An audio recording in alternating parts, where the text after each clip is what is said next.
আমরা এতিম হয়েছি। আমি জানি না ভারপ্রাপ্ত চেয়ারম্যান তারেক রহমানের কাছে কেমন লাগতেছে, ওনার হৃদয় কেমন লাগতেছে জানি না। ওনার সাথে আমাদের অনেক অনেক অনেক স্মৃতি আছে। আমাদের মাকে মেরে ফেললো, আমার মাকে মেরে ফেললো। আল্লাহ তুমি বিচার করো, আল্লাহ তুমি বিচার করো। আমাদের মা চলে গেল, আমাদের মা চলে গেল।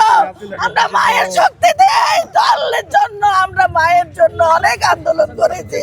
আমরা জেল কেটেছি, রিমান্ড কেটেছি। শেখ হাসিনা আমাকে 12 দিন জেল কাটাইছে। দৃঢ় বন্ধনের আস্থায় শক্তিশালী স্টিলের আরেকটি নাম জেডএসআরএম।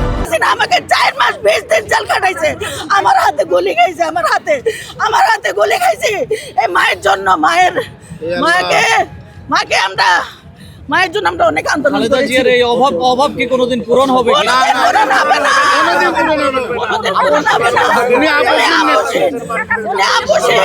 আমাদের এই মার আমরা পাবো না।